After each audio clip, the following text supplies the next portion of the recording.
السلام علیکم ورحمۃ اللہ وبرکاتہ۔ نحمده ونستعینه ونستغفره ونؤمن به ونتوکل علیہ ونعوذ باللہ من شرور انفسنا ومن سیئات اعمالنا، من يهده الله فلا مضل له ومن يضلله فلا هادي له، ونشهد أن لا إله إلا الله وحده لا شريك له، ونشهد أن سيدنا ومولانا محمدا عبده ورسوله. أما بعد فأعوذ بالله من الشيطان الرجيم، بسم الله الرحمن الرحيم.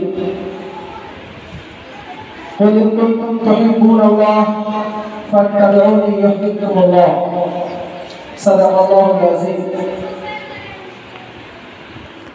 صدر محترم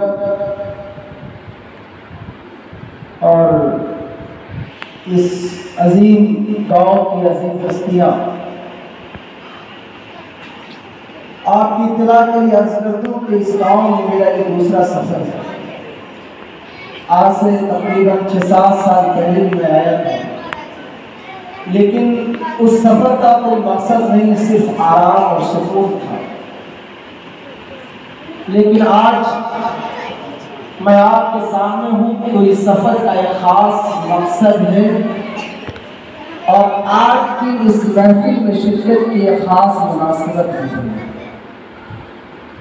اگر آج کے اس پروگرام کی نسبت قرآن سے جڑی ہوئی نہیں ہوتی تو شاید نہ آپ مجھے دیکھ پاتے اور نہ میں آپ کے سامنے ہوتا۔ اللہ تبارک و تعالیٰ کے یہاں نسبت کی بڑی قدر ہے۔ ہر کوئی نسبت کی قدر کرتا ہے۔ اگر آپ کے پاس کوئی قیمتی شے ہے، کوئی قیمتی چیز ہے، اور آپ اسے کسی ایک آدمی کو دینے کا ارادہ کریں تو سب سے پہلے آپ اپنے ذہن و دماغ میں یہ بیٹھائیں گے کہ میرا سب سے قریبی کون ہے، میرا سب سے عزیز کون ہے۔ ان تمام لوگوں پر آپ نظر دوڑائیں گے جن سے آپ کو بے پناہ محبت ہے، پھر آپ ان تمام لوگوں میں سے ایک نام پر اتفاق کریں گے، اپنے ذہن کو مطمئن کریں گے، اور آپ کوئی نہ کوئی نسبت تلاش کریں گے اپنے خاص قربت کو، اور پھر اس قربت کی بنیاد پر اس کو آپ وہ انعام دے دیں گے جو آپ دینا چاہتے ہیں۔ اللہ تبارک و تعالیٰ کی یہاں بھی قربت کی قدر ہے، نسبت کی قدر ہے۔ آپ کو بتا دوں، تاریخ کی کتابوں میں لکھا ہے کہ جس زمانے میں حضرت یوسف علیہ السلام مصر کے بادشاہ بنائے گئے، تاریخی واقعہ ہے، مصر کے بادشاہ حضرت یوسف علیہ السلام کو بنایا گیا، اور وہ زمانہ بولتا جب قحط تھا، اور اللہ تبارک و تعالیٰ نے حضرت یوسف علیہ السلام کو خزانے کا مالک بنایا، اور یہ کہا کہ یوسف تمہارا کام یہ ہے کہ تم اپنی رعایا میں ایک مقدار متعین کرو، اور تمہارے رعایا میں سے کوئی بھی بھوکا نہ رہ سکے، اس کو اپنے خزانے سے غلہ دو، اور دیکھو ناانصافی نہ کرنا، کسی کو زیادہ کم نہ کرنا۔ حضرت یوسف علیہ السلام اللہ کے دیے ہوئے خزانے سے اپنے رعایا میں غلہ تقسیم کر رہے تھے کہ اسی درمیان میں ایک بوڑھا آدمی ان کے پاس آتا ہے، اور ان کے قریب کھڑا ہو کر ان کے کان میں کچھ کہتا ہے، اور کہتے وہ الگ ہو جاتے ہیں۔ حضرت یوسف علیہ السلام اس بوڑھے کی وہ بات سن کر اتنا خوش ہوتے ہیں کہ جو غلہ وصل کر رہا ہے اس کو کہتے ہیں کہ دیکھو، سب کو جتنا دے رہے ہو اس آدمی کو اس کا ڈبل دے دو۔ یہ آرڈر ہے حضرت یوسف علیہ السلام کا، اس نے ڈبل وزن کر دیا۔ اللہ تبارک و تعالیٰ نے فوراً پوچھ کر لی یوسف علیہ السلام سے کہ اے یوسف تم نے یہ ناانصافی کیوں کی؟ میں نے تمہیں غلے کا مالک بنایا، میں نے انصاف کرنے کا تمہیں حکم دیا، یہ تم نے اسے ڈبل دینے کی بات کیسے کہہ دی؟ حضرت یوسف علیہ السلام کیا کہتے اللہ کو معلوم؟ حضرت یوسف علیہ السلام نے فرمایا کہ اللہ یہ آدمی وہ تھا کہ جب مصر کے بادشاہ کی بیوی نے مجھ پر غلط کام کا الزام لگایا تھا تو یہی وہ آدمی تھا جس نے میرے پاکیزہ ہونے کی گواہی دی تھی، اور آج میرے کام میں آ کر اس نے اسی بات کو مجھے یاد دلایا ہے، اور اس بات کو سن کر میں بہت زیادہ خوش ہو گیا اور میں نے خوشی میں یہ فیصلہ کر دیا۔ اللہ تبارک و تعالیٰ نے فرمایا کہ یوسف اس آدمی نے تیری پاکیزگی کی گواہی دی تو تو اتنا خوش ہو گیا کہ تو نے ڈبل انعام دینے کا فیصلہ کر لیا۔ ذرا سوچ کہ جس روئے زمین کو میں نے بنایا، جس روئے زمین کو انسانوں سے میں نے آباد کیا، جس زمین کو، جس کائنات کو میں نے طرح طرح کے پیڑ پودوں سے سجا کر انسانوں کے فائدے کے لیے بنا دیا، اب ذرا غور کرے کہ جس انسان کو میں نے پیدا کیا اگر وہ انسان اس روئے زمین پر زندگی گزار کر میری کبریائی کا اعلان کر کے میرے پاس آئے گا، میری پاکیزگی کو بیان کر کے میرے پاس آئے گا، مجھے اللہ مان کر میرے پاس آئے گا، میری طاقت اور قدرت کا اقرار کر کے میرے پاس آئے گا، تو میں اسے کتنا بڑھائے گا، میں اسے کتنا بڑھائے گا، میں ساری کائنات کا مالک ہوں۔ ایک انسان نے تیری پاکیزگی کی گواہی دی، تم نے انعام کا فیصلہ بدلا۔ جب ایک بندہ میری پاکیزگی کی گواہی دے کر اس دنیا سے جائے گا، میں اسے کتنا بڑا انعام دوں گا۔ میرے بزرگوں اور دوستوں، جس دنیا میں ہم اور آپ بستے ہیں، اس دنیا کو اللہ تبارک و تعالیٰ نے آباد کیا، اس پر ہمارا آپ کا یقین ہے، لیکن یاد رکھیے اللہ تبارک و تعالیٰ کا ایک قانون ہے، اللہ کا ایک ضابطہ ہے جو اس دنیا کے لیے بنا دیا ہے۔ اللہ اپنے ضابطے سے الگ نہیں ہوتا، اللہ اپنے بنائے ہوئے قانون سے الگ نہیں ہوتا، اللہ تبارک و تعالیٰ اپنے نظام کے خلاف نہیں کرتا۔ آپ اگر ایک نظام چلاتے ہیں، آپ ایک چھوٹا سا کاروبار کرتے ہیں، آپ ایک چھوٹے سے اسکول میں پڑھاتے ہیں، آپ ایک چھوٹے سے مدرسے میں پڑھاتے ہیں، آپ کی ذمہ داری ہوتی ہے کہ وہ اس مدرسے کا ذمہ دار، اس اسکول کا ذمہ دار، اس کاروبار کا ذمہ دار، جو قانون اپنے سسٹم کے لیے بنا دیتا ہے اس پر عمل کرنا آپ کی ذمہ داری ہو جاتی ہے۔ ہر آدمی اس پر عمل کرنا اپنی ذمہ داری سمجھتا ہے۔ جب اللہ تبارک و تعالیٰ نے اس کائنات کو بنایا، اللہ تبارک و تعالیٰ نے اس کا ایک نظام اور قانون مرتب کیا، اور وہ قانون یہ ہے کہ اس دنیا میں جو بھی آیا ہے سب کو چلا گیا، کوئی رہنے کے لیے نہیں آیا، کوئی ہمیشہ ہمیشہ کے لیے نہیں آیا۔ اگر اس پورے زمین پر اللہ تبارک و تعالیٰ اپنے بنائے ہوئے اس قانون کے خلاف کرتے تو آپ یقین جانیے کہ ہم سب کے آقا جناب محمد رسول اللہ صلی اللہ علیہ وسلم کا رشتہ اس دنیا سے کبھی ختم نہیں ہوگا۔ لیکن اللہ کا قانون، اللہ کا ضابطہ، اللہ کا اصول ہے، اللہ نے جو بنا دیا کہ اس پورے زمین پر جو بھی آئے گا اس کو چلا جانا ہے، اسی ضابطے کی بنیاد پر ہم سے پہلے نہ جانے کتنے لوگ چلے گئے، اور ہم سب کے آقا جناب محمد رسول اللہ صلی اللہ علیہ وسلم کو بھی اس دنیا سے چلا جائے گا۔ اور اللہ کا ایک دوسرا قانون کہ اس روئے زمین پر جو بھی آئے، چاہے وہ اپنے لیے جتنی دولت اکٹھا کر لے، اپنے لیے جتنا مال جمع کر لے، جتنی زمین اکٹھا کر لے، کتنا بھی خوبصورت محل بنا لے، لیکن جب وہ اس دنیا سے جائے گا اپنے ساتھ اس دنیا کا ایک کنواں بھی لے کر نہیں جائے۔ اللہ کا قانون ہے کہ دنیا سے جسے بھی جانا ہے، جو بھی چلا جائے گا وہ خاص جائے گا۔ ہم نے تاریخ کی کتابیں میں پڑھا کہ اس روئے زمین پر دو آدمی ایسے گزرے ہیں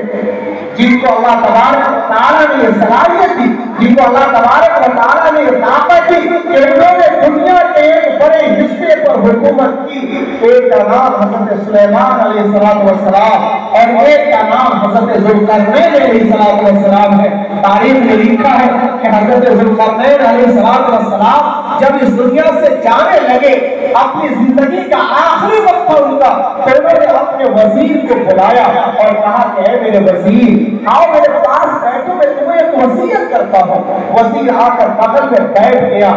حضرت ذوالقرنین علیہ السلام نے کہا کہ میری ایک وصیت ہے، اسے یاد کر لو کہ اگر میری روح نکل جائے، لوگ مجھے مردہ قرار دے دے، لوگ مجھے بھولنے کی کوشش کی ابتدا کر لے، میں مردہ قرار دے دیا جاؤ، میرا اس دنیا سے رشتہ ختم ہو جائے، تو ایک کام کرنا، مجھے نہلا دینا، مجھے کفنا دینا، اور کفنانے کے بعد میرے دونوں ہاتھ کفن سے نکال کر باہر کر دینا۔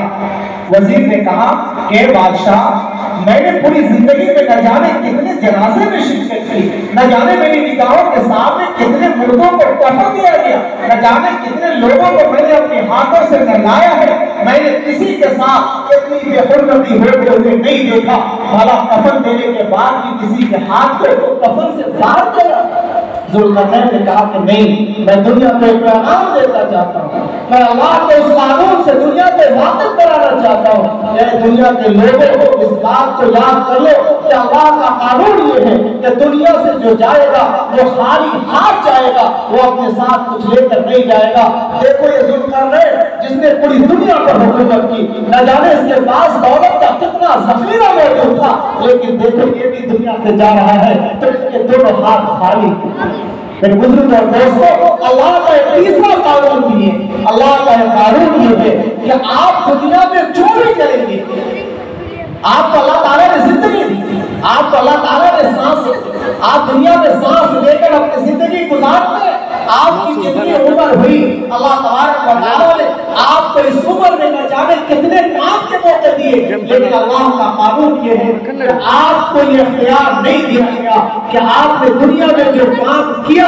آپ اپنے موت کے وقت وہ سارے کام کو لپیٹ کر اپنے نام اعمال کے ساتھ اپنے قبر میں لے جائیں۔ اللہ تبارک و تعالیٰ نے یہ اختیار نہیں دیا کہ آپ جو بھی کام کریں اس میں سے چن کر اچھائی کو اپنے ساتھ جمع کر لیں اور برائی کو دنیا میں چھوڑ دیں۔ ہم اور آپ بازار میں جاتے ہیں، اپنے لیے سامان خریدتے ہیں، اپنے لیے سامان اکٹھا کرتے ہیں۔ آپ نے دیکھا ہوگا کہ جب ہم سفر کرتے ہیں بازار کا، آلو خریدنے کے لیے بھی جاتے ہیں تو پہلے 3-4 جگہ اس کا ریٹ معلوم کرتے ہیں، اس کی کوالٹی کو دیکھتے ہیں، پھر آپ ایک جگہ خریدنے کے لیے اپنے آپ کو تیار کرتے ہیں۔ یہ دنیا کا نظام ہے کہ آپ نے جسے پسند کیا اپنے لیے خرید لیا، لیکن اللہ کا قانون یہ ہے کہ آپ دنیا سے جائیں گے، آپ کو یہ اختیار نہیں دیا گیا کہ آپ اچھائی کو اپنے ساتھ لے جائیں اور برائی کو دنیا میں ڈال دیں۔ اللہ تبارک و تعالیٰ کا قانون ہے کہ آپ جو بھی دنیا میں عمل کریں گے،